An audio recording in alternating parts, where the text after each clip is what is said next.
Good morning student. हम हिंदी का 11वां पाठ पढ़ रहे थे, स्वर्ग में हड़ताल। तो स्वर्ग में हड़ताल कैसी हुई थी? सारे भगवान हड़ताल पर बैठ गए। नारद जी उनको ढूंढते ढूंढते हर भगवान की हड़ताल का कारण पूछने लगे। मुद्दा मतलब विषय पूछ ढूंढते ढूंढते गए। तो देखते हैं अब नारद जी कहाँ गए? इंद्रदेव के पास। तो उनका क्या कारण है वो देखते हैं हम। नारद जी उनसे पूछते, वर्षा वर्षा ही तो जीवन का आधार जल देती है। इस वर्षा के कारण आप हड़ताल पर है?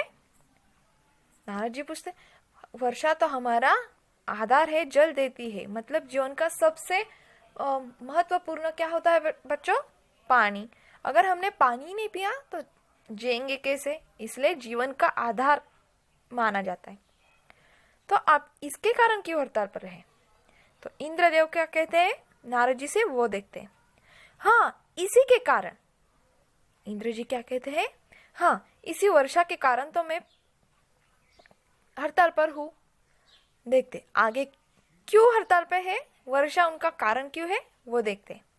पृथ्वी पर मनुष्य जो अनाचार कर रहा है उससे सब कुछ प्रदूषित हो गया है।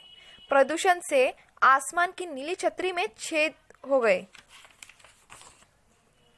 और दुख की बात तो यह है कि अब जो बारिश में करता हूँ अम्ल वर्षा के रूप में पृथ्वी पर गिरती है, अम्ल वर्षा के रूप में पृथ्वी पर गिरती है। मैं परेशान न हो तो क्या करूं? देखो क्या कहते हैं, पृथ्वी पर जो मनुष्य ने अनाचार मतलब बुरा कार्य किया है उससे वो सब कुछ प्रदूषित हो गया। हम जो करते हैं, कचरा यहाँ वहाँ डालते हैं, पेड़ काट रहे हैं, तो इसके कारण क्या हुआ है? हमारा जो पर्यावरण का जो है वो बहुत प्रदूषित हो गया है। वातावरण जो है वो अच्छे से हवा नहीं आती है, जो स्वच्छ हवा होती है वो भी बहुत कम हो गई है। क्यों? तो लोगों ने बहुत, मानव जात जो है, मनुष्य ने बहुत बुरा काम किया है, मतलब अनाचार किया है। इसलिए इंद्रदेव बहुत गुस्सा है। प्रदूषण से आसमान की नीली छतरी में छिद्र हो गया है, मतलब छेद हो गया है। ओके, इससे जो वर्षा इंद्रदेव करते हैं रूप में पृथ्वी पर गिरती है। लेकिन देखा आपने कि बारिश जून, जुलाई, अगस्त, सितंबर इन महीनों में गिरती थी। अब तो हर महीने में बारिश गिरती है। क्यों? तो मनुष्य ने जो अनाचार किया है उसके वजह से। देखते नारद जी अब आगे क्या कहते। नारद जी, अरे इनके पास तो सचमुच एक मुद्दा है। तो नारद जी को उनके हड़ताल पर जाने का मुद्दा मतलब विषय जो है वो समझ आ गया। तो वो बोल रहे कि हाँ, सचमुच इनके पास मुद्दा है कि ये हड़ताल पर जा सकते। दूसरे देवताओं के पास जाकर देखता हूँ। इसे कौन कहता है? नारद जी कहते हैं घूमते हुए। आज स्वर्गलोक सचमुच ही सुना है, इसलिए मधुर बंसी भी नहीं सुनाई पड़ती। क्या कृष्ण जी भी हड़ताल पर है? पता लगाता हूँ। नारद जी क्या कहते हैं? आज मधुर बंसी भी नहीं सुनाई पड़ रही। मधुर बंसी कौन बजाता है? कृष्ण जी। तो कृष्ण जी भी आज हड़ताल पर है, ऐसे वो खुद को ही सवाल करते हैं। देखो नारद कृष्ण जी को ढूंढते हुए पहुंचते हैं जो एक पेड़ के नीचे उदास बैठे। देखो वो ढूंढते ढूंढते कहाँ गए? वो कृष्ण जी को ढूंढ रहे थे। वो एक पेड़ के यहाँ उदास बैठे थे। तो देखो नारद जी उनसे क्या कहते, जय हो देवकी नंदन। देवकी नंदन मतलब कृष्ण जी के मम्मी पापा का क्या नाम था? मम्मी का नाम था देवकी और नंदन उनके पापा का नाम था। तो वो क्या कह रहे हैं? जय हो देवकी नंदन। अब देखो, क्या आप भी हड़ताल पर है? पर प्रभु, यह स्वर्ग में सारे सुख आपके कदमों पर है। आपके हड़ताल पर जाने का भला क्या कारण है? देखो कृष्ण जी को क्या कहा कि यह तो सारे सुख आपके कदमों पर है। सबसे नटखट, सबसे बहुत किसे कहा जाता है? कृष्ण जी को। इसलिए क्या करें कि सारे सुख तो आपके कदमों पर होते, तो आप हड़ताल पर क्यों जा रहे हैं? तो देखो कृष्ण जी क्या कहते हैं, क्रोध से कैसा सुख, क्या हमारे पास हृदय नहीं? कृष्ण जी क्या कहते हैं, कैसा सुख, क्या हमारे पास हृदय नहीं है? ऐसे सवाल नारद जी से कहते। नारद जी कहते, नारायण नारायण, प्रभु आपका हृदय तो अत्यंत उदार है। मतलब क्या कह रहा है नारद जी? क्या कहे, आपका हृदय तो अत्यंत उदार है, मतलब बहुत बड़ा है, आप तो बहुत दयालु है, ऐसे नारद जी का कहना है।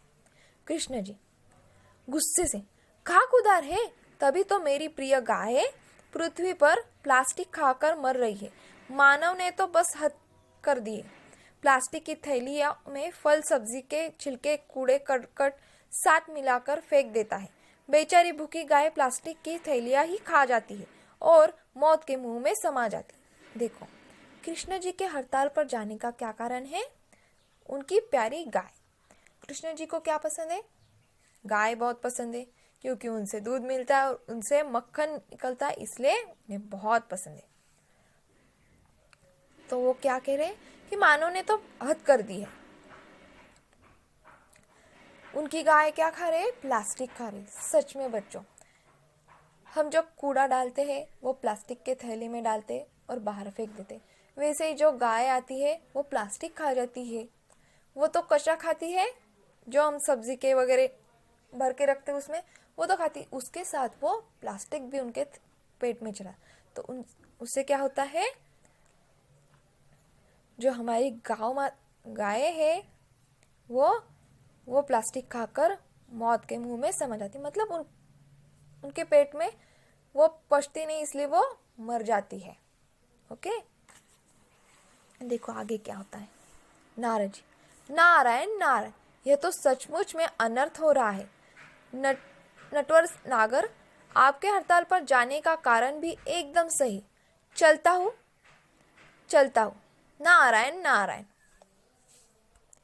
तो नारद जी क्या कहते हैं, ये तो सचमुच अनर्थ, मतलब बहुत बुरा हो रहा है कि देखो कृष्ण जी को क्या कहा है, नटवर नागर, ये उनका अलग नाम है, इसलिए तो सचमुच आपके हड़ताल पर जाने का भी बहुत सही कारण है। तो नारद जी अब कहा जाते हैं कि चलता हूँ, अब मैं आगे। नारद जी सोचते हुए, तो आज सारे देवता हड़ताल पर है, यानी देवी आज खुशियां मना रही है। चलो जरा सिंहवाहिनी माँ दुर्गा के पाँव छू कर आओ। नारायण क्या कह रहे, चलो आज देवता हड़ताल पर है तो देवियां बहुत खुशियां मना रही होंगी, चलो जरा सिंहवाहिनी माँ दुर्गा के पास छू कर जाओ। वो क्या कहते, अभी ठीक है, भगवान जी जो है वो तो हड़ताल पर है, तो अब मैं देवी माँ के पाँव छू आता हूँ। तो देखो, अरे सन्नाटा तो यहाँ भी वैसा ही है। कहा? देवियों के यहाँ। क्या देवियाँ भी हड़ताल पर है? तो नारद जी सोच में पड़ते, जैसे देवताएं गए वैसे देवियाँ भी हड़ताल पर है क्या? नारद जी खुद से, नारद, माँ दुर्गा देवी के पास पहुंचते हैं जो एक पहाड़ी पर उदास बैठी है। देखो देखो माँ दुर्गा माँ पहाड़ी पर बैठी है, और वहाँ कौन पहुंचे? नारद जी। नारद जी, जय हो देवी माँ, आज आप भी बैठी खाली खाली। नारद जी क्या कहते हैं, देवी माँ आज आप भी खाली खाली बैठे हो, न सिर पर मुकुट और न कानों में बाली, लगता है आप भी हड़ताल पर हैं। पर देवी माँ, आपको इन चक्रों में पड़ने की क्या जरूरत? देखो नारद जी पूछ रहे, देवी माँ आज भी आप भी हड़ताल पर दिख रहे, क्यों? तो देवी माँ ने सिर पर ना मुकुट पहना था ना कानों में बाली, मतलब उन्होंने देवी माँ का रूप नहीं, सिंपल से थे। लगता है आप भी है। तो नारद जी कहते, देवी माँ आप इन चक्रों में क्यों पड़ रहे, इसकी क्या जरूरत आ पड़ी आपको? देवता हड़ताल पर तो हे, आप अपनी पूजा अर्चना तो न रोके, मतलब देवी माँ जो पूजा अर्चना करती वो उन्होंने की नहीं थी।